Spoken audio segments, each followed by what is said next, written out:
అస్సలాముఅలైకుం welcome back to Abdul Kumar seven. ఎలా ఉన్నారు friends, బాగున్నారా? ఇవాళ అయితే మినీ బ్లాగ్ అండి, చిన్న వీడియో. పిల్లలు స్కూల్ నుండి రాగానే ఈవినింగ్ టిఫిన్ సెక్షన్గా ఏదో ఒకటి చేయాలి కదా. నేనైతే టేస్టీగా దోశలు అయితే చేస్తున్నాను. దాని తర్వాత ఆయిల్ లేకుండా చికెన్ ఫ్రై కూడా చేస్తాను. అది ఎలా చేయాలో మొత్తం చూడాలనుకుంటే వీడియో స్కిప్ చేయకండి. ముందుగా దోశల కోసం నేనైతే 1 కప్పు మినపగుళ్ళకి 2 కప్పులు బియ్యం, కొద్దిగా మెంతులు, కొద్దిగా పచ్చెనపప్పు వేసాను. మెంతులు వేస్తే కలర్ బాగా వస్తాయి, పచ్చెనపప్పు వేస్తే దోశలు టేస్టీగా ఉంటాయి. ఒక 3-4 అవర్స్ నానిన తర్వాత ఇందులో కొద్దిగా అన్నం వేసుకొని నేనైతే గ్రైండర్లో అయితే వేసేసాను.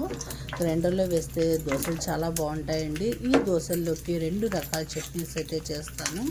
చట్నీస్ బాగుంటే దోశలు ఇంకొక 2 ఎక్స్ట్రా తినొచ్చు, అంత టేస్ట్ అయితే ఉంటాయి. మరి నేనైతే సింపుల్గా ఈజీగా 2 రకాల చట్నీస్ అయితే చేస్తున్నాను. ముందుగా గుళ్ళు పట్టిన శనగపప్పు చట్నీ చేస్తున్నాను. సింపుల్గా అండి, ఎవరైనా సరే ఎట్టే చేసేయచ్చు.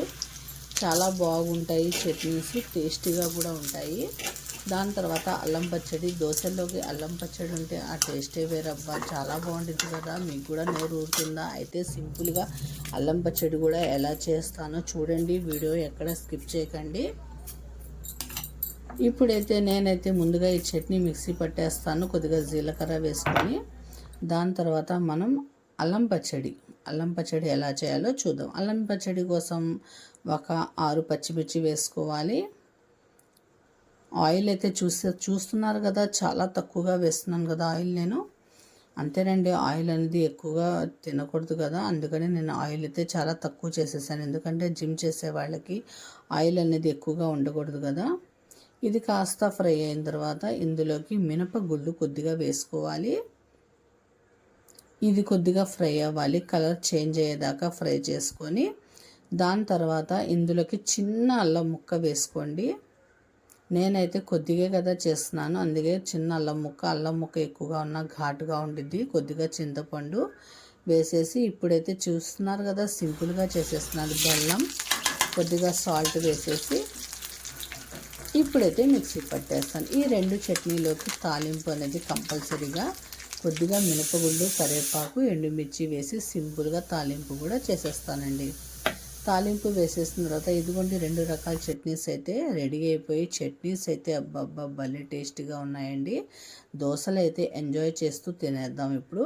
దీనికోసం నేను దోశ పిండి 1 గంట నానిన తర్వాత దోశలు ఎలా ఉంటాయో, రాత్రి అంతా నానిన తర్వాత ఉదయాన్నే దోశలు వేస్తే ఎలా ఉంటాయో కూడా నేను ఈ వీడియోలో చూపిస్తాను. ఇప్పుడు ఇది అయితే నేను పిల్లలు ఈవినింగ్ స్కూల్ నుండి రాగానే టిఫిన్గా నేను దోశలు అయితే వేస్తున్నానండి.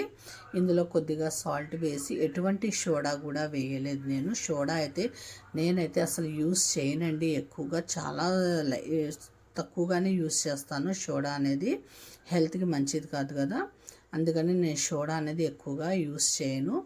ఈ ప్యాన్ అయితే నేను మీషోలో నుండి ఆర్డర్ పెట్టేశానండి. అసలు భలే వస్తున్నాయి. దోశల కన్నా సరే మనకి చపాతీస్ అయితే చాలా బాగా వస్తున్నాయి ఈ ప్యాన్ మీద. ఇప్పుడు ఈ 2 వైపులా కాల్చుకున్న తర్వాత ఈ 1 గంట నానిన తర్వాత ఈ దోశ ఎలా ఉందో బాగానే ఉంటుందండి, కానీ పొద్దున్నే వేస్తే ఇంకా టేస్టీగా ఉంటాయి దోశలు. అంతే తేడా, కలర్ మాత్రం ఏమాత్రం తగ్గదు. ఎందుకంటే మనం మెంతులు వేసాం కదా, కలర్ అయితే బాగా వస్తాయండి. ఇదిగోండి, ఇప్పుడు చూసారా దోశ ఎలా ఉందో. ఇప్పుడు 2 రకాల చట్నీస్ వేసుకొని ఈ దోశ ఎంజాయ్ చేస్తాను. పొద్దున్న వేసిన దోశలు చూసారా ఎంత బాగున్నాయో కదా. చూసారా ఫ్రెండ్స్, ఇలా దోశ పిండి ఇలా ట్రై చేయండి. పచ్చెనపప్పు వేస్తే ఇంకా టేస్టీగా ఉంటాయి. దీని తర్వాత నేను చెప్పాను కదా, ఆయిల్ లేకుండా చికెన్ ఫ్రై ఎలా చేస్తానో చూసేద్దాం. నేనైతే 1 కేజీ చికెన్ తీసుకున్నాను. అందులో కొద్దిగా సాల్ట్ వేసుకున్నానండి. దాని తర్వాత లైట్గా అల్లం వెల్లుల్లి పేస్ట్ వేసుకోవాలి, ఎక్కువ కాదండి. ఎందుకంటే మనం డీప్ ఫ్రై అయితే చేయట్లేదు కదా, ఆయిల్ లేకుండా ఫ్రై చేస్తున్నాం. దానికోసం పసుపు, కొద్దిగా లైట్గా కారం వేసేసి కలిపేసి 1 అవర్ నేను ఫ్రిడ్జ్లో పెట్టేస్తాను. ఫ్రిడ్జ్లో అంటే మామూలు ఫ్రిడ్జ్లోనేనండి, డీప్ ఫ్రిడ్జ్లో అయితే కాదు. ఎందుకంటే మనం కాసేపు ఫ్రిడ్జ్లో పెట్టేస్తే అది ముక్కకి ఉప్పు, కారం, పసుపు బాగా పట్టి భలే టేస్టీగా ఉంటుందండి. మనం ఆయిల్ లేకుండా ఫ్రై చేసుకుంటాం కదా, అలా ఫ్రై చేసినప్పుడు మనకి వేడివేడిగా తింటేనే బాగుండిద్ది. ఈ వీడియో అయితే జిమ్ చేసే వాళ్ళకేనండి నేను చూపిస్తున్నాను.